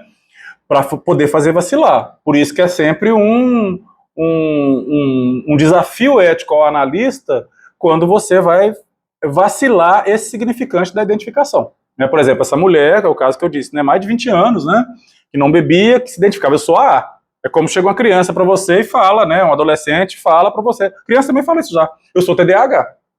Né, eu recebi um menino, assim, há uns tempos aí, muito pequeno, e já chega, eu sou TDAH. Eu falei, prazer, meu nome é Cássio, e você? Porque é o nome dele, né? Aí já é uma outra história da nomeação, mas é o nome dele, a maneira como ele se apresenta. Eu sou TDAH. Eu tenho 9 anos, né? Já tenho pra muitas vezes na escola, de mas eu sou TDAH. Assim, você tá fazendo isso pra mim, entre eles, ali, as crianças mesmo devem ter se comunicado, né? Alguém deve ter com eles, eu sou TDAH. E chegou me achando, não, meu filho, você não pode. Que é um significante, que pode se identificar, né? Perguntou porque assim, mas o David disse que ele se acha parecido. Porque circula, né, gente? Eu achei circula. Porque é uma coisa que a gente discutiu, que inclusive no final do ano passado, não sei se você lembra disso, né? Como que, por exemplo, né, se você pensasse assim há uns anos, talvez 20, 30 anos, receber um diagnóstico psiquiátrico era motivo de assombro e era motivo, inclusive, de vergonha, de você esconder, né? Assim, né? Hoje, não, já é o motivo de divulgação exatamente pelas vias da identificação, né? Então, assim, De novo, assim, as pessoas brincam com isso, assim, né? Ah, eu sou TDAH, não, mas eu sou, sei lá, TOD, eu sou não sei o quê. Entende? Assim, vai trazendo à tona à baila esses significantes que antes eram significantes da vergonha, né? E que hoje já não é mais, né? Inclusive é um significante da identificação, né? Como é que circula, né? Na situação alfa, né? Não jogue trago pessoa Uhum. Eu sou autista. Uma experiência que ela teve assim, de um amiguinho nosso, assim, que jogando track, assim, aí ela falou, não faça não que eu sou cardíaca. E ele, eu que sou autista. Olha como é equivalência, né? Assim, ele faz uma outra equivalência. Um menino de 9 anos, 10 anos de idade, entendeu? Assim, né? Uma criança, entende? Assim, já chega com esse significante de identificação. Mas vamos lá. Porque senão a gente não vai sair disso. Aí, o que acontece, né? Produz a ilusão de unidade e coerência do eu, é marcado normalmente por relações dualistas, eu e outro. Vamos retomar lá, né, a dimensão imaginária do amor, a paixão amorosa, né? Como que às vezes a música sertaneja traz, né? Assim, é como se eu e você, o mundo pode acabar. Porque você está nessa dimensão da relação do eu e o outro, é uma relação especular, e não precisa de mais nada no meio. Né? Não precisa de mais nada no meio, né? Que tem uma dimensão da paixão amorosa que impera aí, né, na esfera imaginária, porque essa relação do eu do outro, ela está quase que bionívoca, assim, né? Bionívoca, né? Frequentemente atravessadas pela rivalidade e pela agressividade. Né? O Augusto tinha feito um comentário, acho que foi no ano passado, começo desse ano, sobre a questão do ciúme, né? Que a gente vai chegar nisso, eu acho, a gente vai chegar nisso em algum momento, né? Mas o Lacan tem um texto muito, muito bacana lá no Outros Escritos, que acho que é o primeiro texto, que quando ele vai falar dos complexos familiares, ele vai falar do ciúme, né? Ciúme que aparece, aí vai falar do complexo de desmame, fala de vários, né? E ele fala desse ciúme concorrencial, que tinha a ver, inclusive, com o primeiro texto que o Pedro, né, que apresentou aqui, né? Do ciúme concorrencial. Né? Assim, então, na experiência que você tem também, né, no seio familiar, né, por exemplo, com o irmão, como que isso aparece? Porque também tem uma dimensão especular que está presente. Então, normalmente, né, no campo dessas relações duais, frequentemente elas são atravessadas pela rivalidade e pela agressividade. Né? Então, normalmente elas estão presentes. Né? Então, assim, na paixão amorosa, quando você acaba a paixão amorosa, aquilo que estava prometido de ir para o altar, às vezes acaba no tribunal. Se for no tribunal, tá bom. Se não acabar de outra forma, mais trágica, assim, né? Porque você tem essa dimensão da rivalidade, da agressividade também que aparece, né? Ou reaparece, né? Porque é marcado por essa relação dualista. E sustenta também o campo, como eu já disse, né? Das identificações, mas não garante verdade, ao contrário, implica uma dimensão de engano estrutural, né? Que talvez seja isso que você esteja um pouco falando, né? Quer dizer, sustenta esse campo das identificações, né? Daquilo que eu construo, né? Para mim mesmo, mas não garante uma verdade. Mas, ao mesmo tempo, implica, assim, uma dimensão do engano, né? Estrutural, né? Porque no campo do imaginário o engano está presente, né? A ilusão está presente, a alienação está presente, né? Então esses elementos eles estão presentes, né, no campo do imaginário. Então, como é que fica o amor nessa história toda, né? Que é o que a gente está tentando, né? A discussão em torno do real simbólico imaginário surgiu por causa do amor, né? A gente está fazendo então esse parêntese aqui para pensar nisso e a gente tenta voltar então um pouco para o amor nessa história toda, né? O que vocês acham? O que vocês acham, assim? Como é que fica o amor nessa história toda?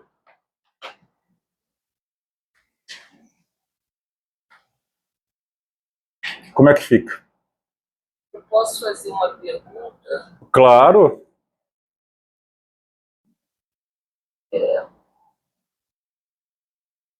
Quando eu cheguei, não sei se você já tinha começado, estava começando, você trouxe a questão do amor é uma invenção. Uhum. E me ocorreu, né, pensar por que não seria também uma interpretação. Claro, aí você vai lá ver o que invenção quer dizer. Uhum. fiquei com essa questão, justamente por causa da mensagem invertida que você acabou de trazer, né? Que nos leva a precisar de fazer uma interpretação diante do enigma do desejo do outro. E o desejo só é atingido através da demanda. A demanda de amor, né? Que você trouxe hoje na sua exposição.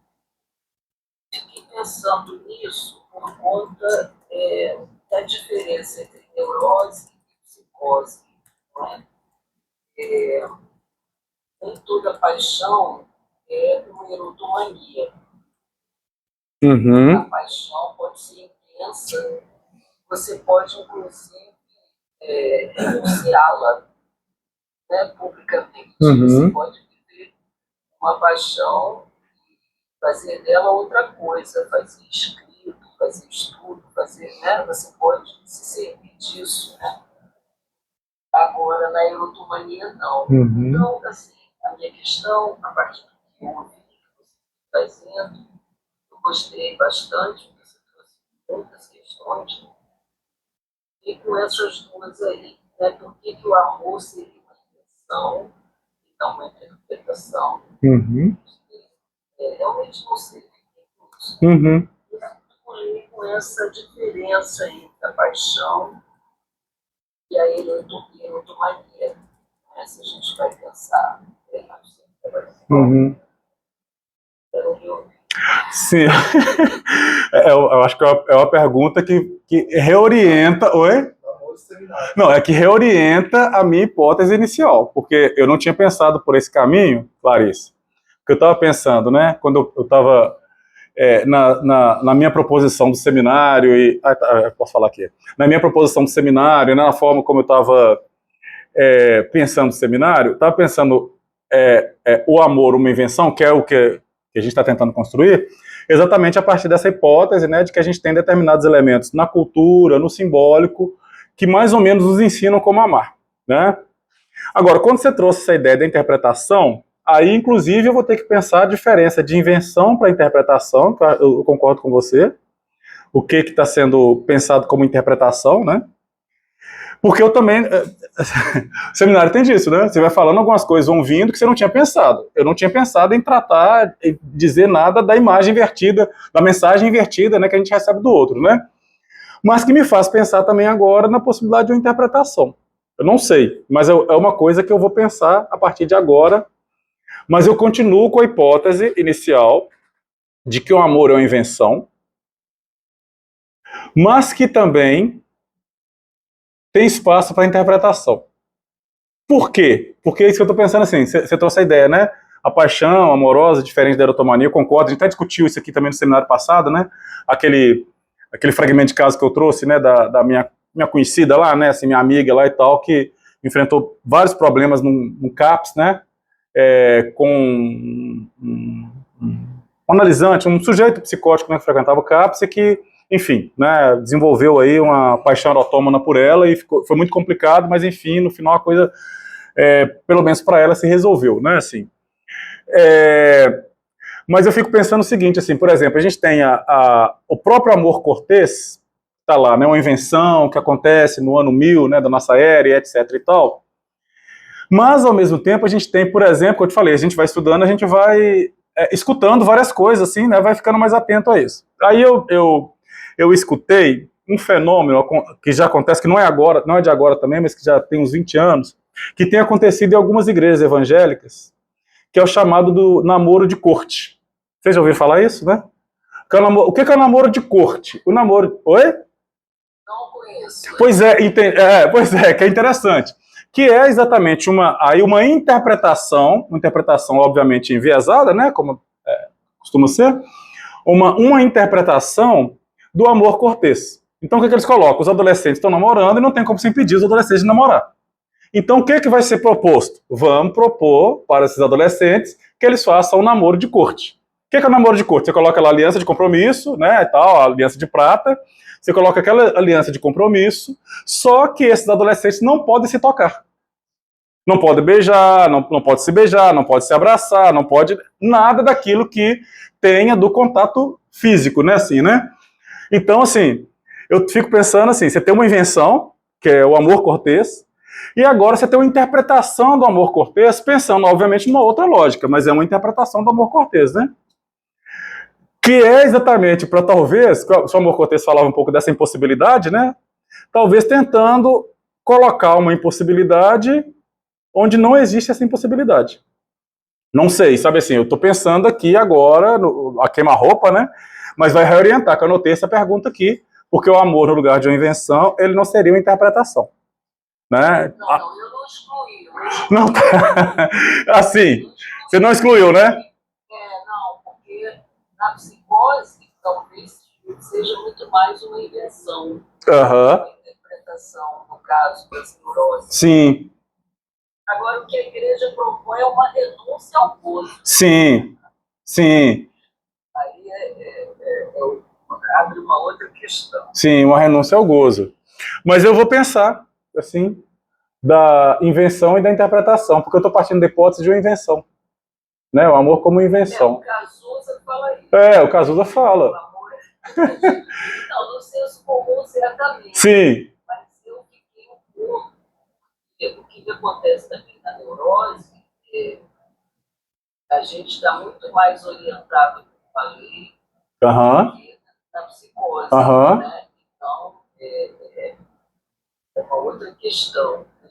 Eu fiquei pensando, né, um pouco a paixão. Outro dia eu vi em Mato Grosso ver uma entrevista dizendo de horror de ficar apaixonado. Sim. Um sofrimento imenso. Né? Mas Lacan vivia apaixonado. Né? Freud também, né? Ele tinha lá as suas dificuldades. Né? Então, depende do que cada um vai fazer com a paixão. Né? Kierkegaard fez o quê? Né? Ele também não renunciou o amor da Regina, não tinha isso. Acaba... Né? Era até interessante rever. Enfim, foi bom, adorei, porque abriu 1000 possibilidades de pensarmos, né?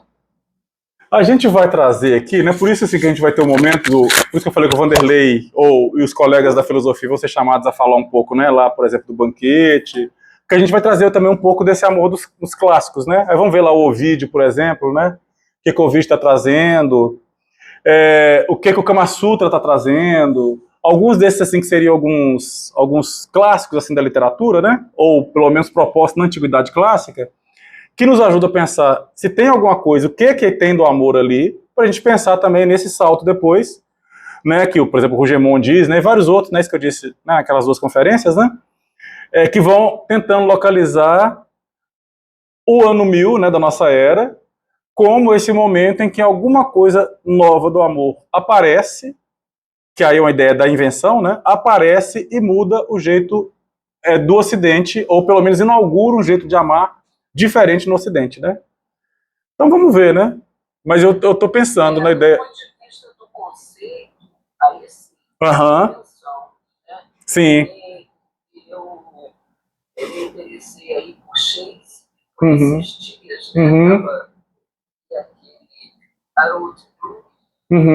Eu vou mandar para você uma entrevista que tem dele na Folha, quando ele lançou o livro sobre Shakespeare, e ele disse que é Shakespeare que inventa esse amor que temos hoje, esse amor romântico, né? Que a cultura shakespearizou. Faz uma brincadeira com isso nessa entrevista pequena que tem na Folha. Manda, ótimo. Eu vou mandar. Ótimo. João Vitor. O Diego quer falar. Pode falar, Diego. Bem rapidinho. Deixa eu ver quem Diego, deixa eu levantar. Tá. Pode falar. Peraí, Augusto, vamos fazer um teste? De repente eu abro aqui. Pronto. Peraí, só um minutinho, Diego.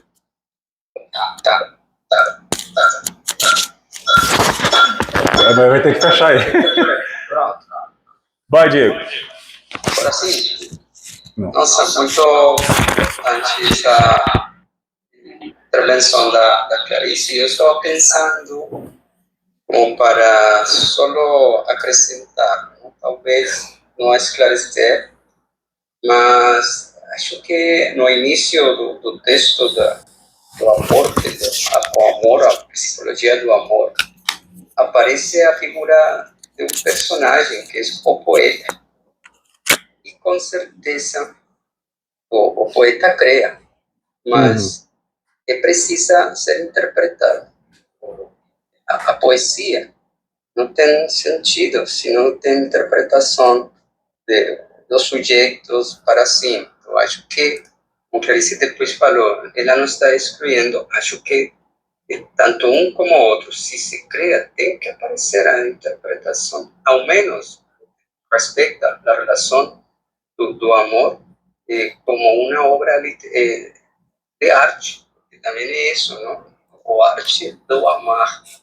Justamente é um texto do psicanalista já inicialmente, não? O arte de amar, ou a arte de amar, nos coloca também muito nessa lógica, de se cria algo, alguém cria algo, e eu interpreto se isso é amor ou não é amor, se é outra coisa, não amo.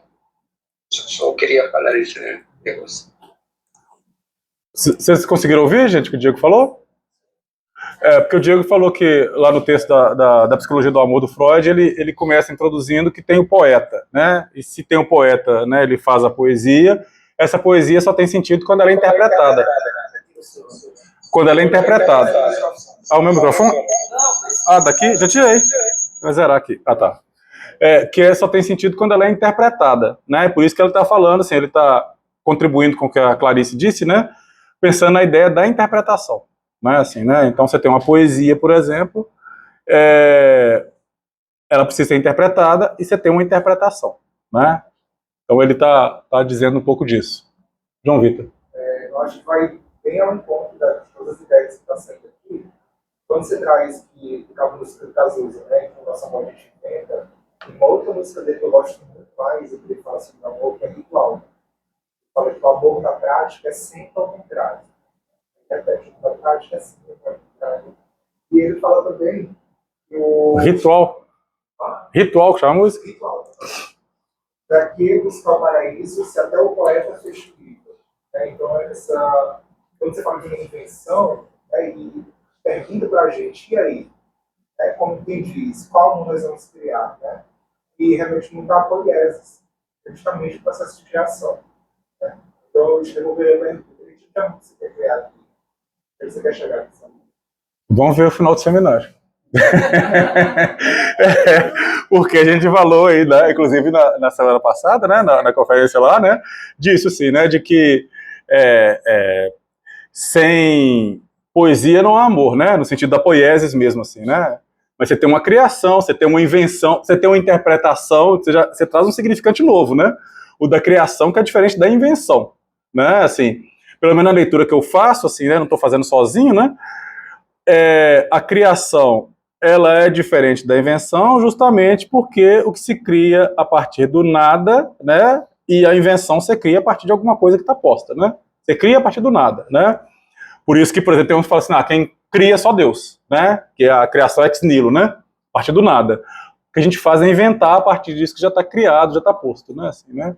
Então eu não inventei determinadas situações que estão, eu não criei determinadas situações que estão aqui. Eu estou inventando a partir de alguma coisa que está posta. Eu olho para a montanha está lá, né? Já está criada. Agora eu posso inventar a poesia dessa montanha, eu posso inventar a capital, né? Assim, né? Eu posso olhar para a montanha e ver só capital. Você pode olhar para a montanha e ver só poesia, né? O outro vê descanso, né? Eu acho que você traz um outro aí percurso que vamos ter que pensar. Entende? Assim, o seminário é para isso, assim, é para a gente se colocar a trabalho, né? Eu estava pensando só na ideia da invenção. Aí alguém coloca interpretação, alguém coloca criação. Vamos pensar, entendeu? Vamos pensar. Vamos ver se nosso amor a gente inventa, nosso amor a gente cria, nosso amor interpreta, ou tudo ao mesmo tempo, né? Cria, inventa, interpreta e cria, né? Assim, né?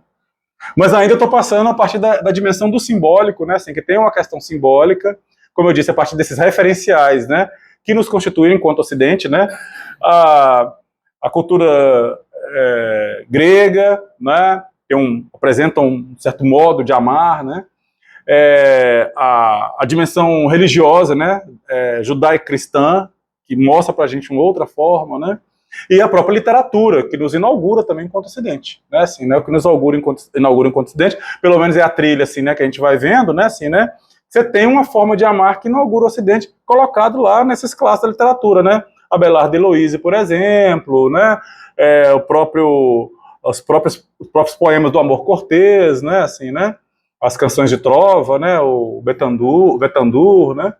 Então, assim, estou partindo um pouco disso, assim, né? Você tem alguns elementos que sustentam aquilo que a gente chama de Ocidente, né? Por isso que eu disse, a gente vai até algumas literaturas orientais, como, por exemplo, você está ali mais ou menos intermediário, você tem o Kama Sutra, você tem algumas outras literaturas que a gente vai ver, mas depois vamos trazer também, por exemplo, quando o amor se articula a dimensão do desejo, quando o amor se articula a dimensão do sexo, por exemplo, o que, por exemplo, a sabedoria popular vai trazendo para a gente, para pensar nessa dimensão do simbólico, né? Lembra, acho que eu postei isso, não sei se foi no grupo ou foi lá no Instagram, que tem a frase popular, né? O amor é como a flor roxa que só nasce no coração do trouxa, né? Assim, é um ditado popular que as crianças ainda hoje repetem isso, né? O amor é como a flor roxa que nasce no coração do trouxa, né? Ou seja, né? Tem... Oi? Mas só os não tolos erram, né? Assim, né? Mas vamos ver se é uma invenção. Eu anotei aqui. João Vitor. Também fala que o amor já foi usado para garantir a questão da família, traição e propriedade.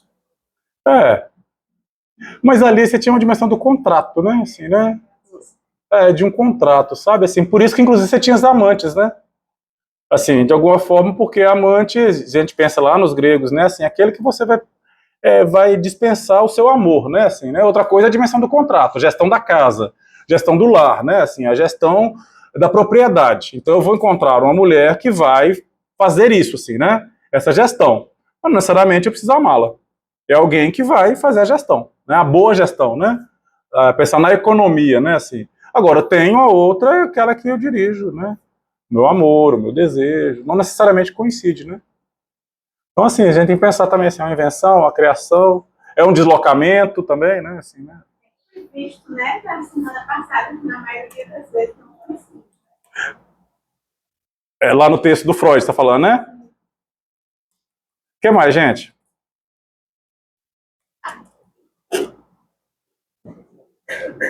Pensando aqui, o amor e as pulsões sexuais. Uma ligação forte de... O que é isso, né? Vamos lá. Vamos continuar? Mais 5 minutos ou não? Só para fechar? Mas tem essas questões colocadas aqui. Pois é, então, assim, né? Como é que fica? O que você está pensando, Hannah? Postura umas ideias todas aí. Então, eu tenho muito pensativo em relação até com a interpretação. Como a gente realmente recebe, a gente interpreta às vezes, o outro pega, e até o que a gente também dá, porque a gente às vezes fala assim, não, mas eu estou lhe dando isso, e a pessoa diz, eu estou lhe dando aquilo.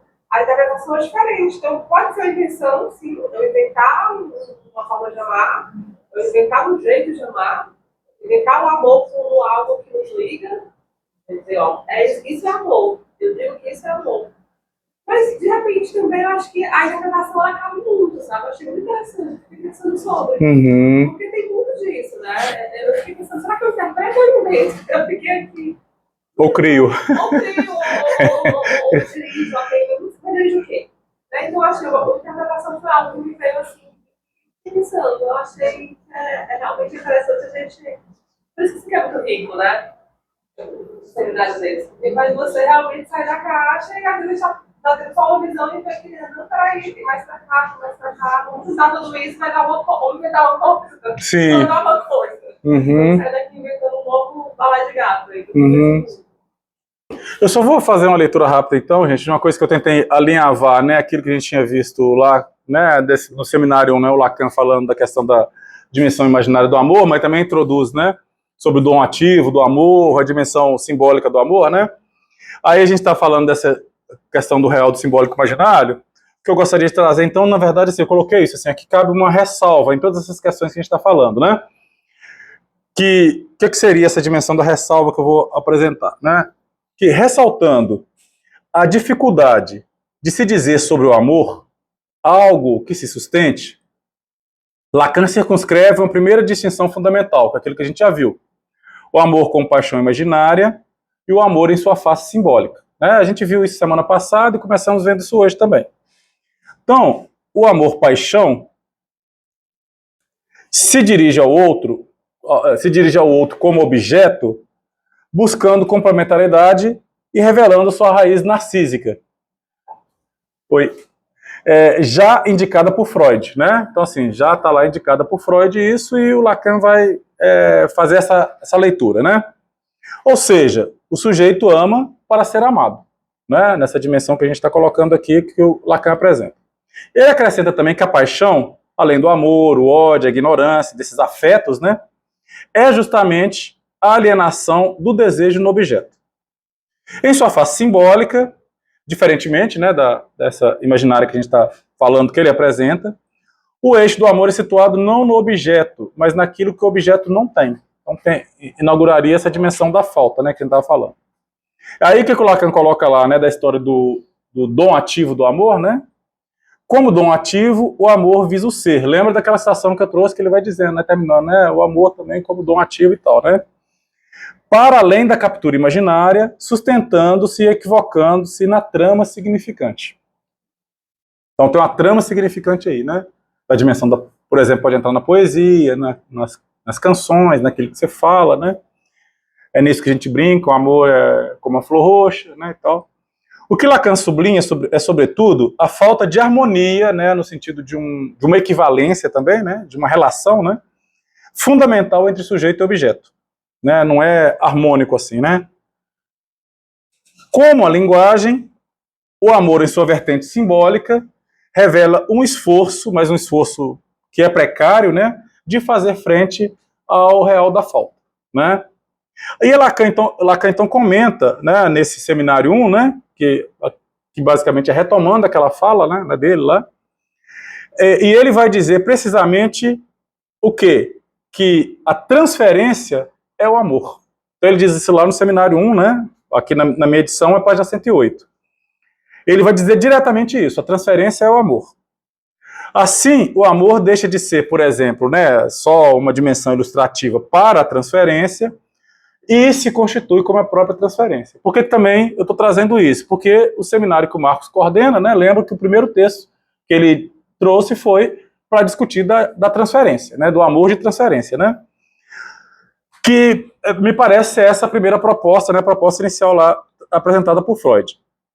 Então, nesse mesmo seminário, né, no seminário 1, também na página 108, o Lacan afirma: a estrutura desse fenômeno artificial, que é a transferência, e a do fenômeno espontâneo, que chamamos amor, e muito precisamente o amor-paixão, são no plano psíquico equivalentes. Né? Eu vou repetir. A estrutura desse fenômeno artificial, que é a transferência, e a do fenômeno espontâneo, que chamamos amor, e muito precisamente o amor-paixão, são no plano psíquico equivalentes. Aí ele continua, né? Aí página 134, um pouco mais para frente. Esse estava ali na página 108. O amor imaginário participa, no fundo, da ilusão, essa dimensão do amor imaginário. Por quê? Né? Como o próprio Lacan vai dizer, né? Esse amor seria uma espécie de amor-engano, amor-ilusão. Nada mais é do que o imaginário exercendo a sua função, né? A função do imaginário. Esse é o próprio amor narcísico, né? Que ele vai também discutir sobre isso. Transfigurado em imagem refletida, né? Está se transfigurando nessa imagem refletida, né? Assim, tudo vai funcionando como espelho, né? Então, a imagem refletida, né? Por isso eu quero que você me ame por tudo, né? Pelas minhas belas mãos, pelos meus pés horrorosos, pela minha inteligência maravilhosa, pela minha pobreza material, por tudo. Não interessa, né? Ama-se a imagem daquilo que o próprio sujeito gostaria de ser, correspondendo aí, talvez, à noção do eu ideal. Então, amor, paixão, né, nesse caso aqui, né, nessa trilha, né, que a gente vai encontrar aqui no seminário 1, né, esse amor-paixão para Lacan, identificado como amor de transferência freudiano, né, ele vai ser colocado dessa forma, talvez por causa da própria definição do registro, em que se encontra onde cada um de seus termos são imagens espelhadas do outro, né? Entretanto, que a gente vai encontrar que Lacan não se restringe a explicar o caráter imaginário do amor freudiano. Isso que ele, de alguma maneira, faz lá naquela citação também que a gente trouxe, né? Em sua obra, ele propõe estender o amor ao registro simbólico, que é isso que a gente vai fazer no próximo seminário, né? Que eu estava prevendo para hoje, mas não, que inclusive o Silane ia falar, mas não tem jeito, né? Hoje a gente acaba aqui. Pode ser? Já, 11h30.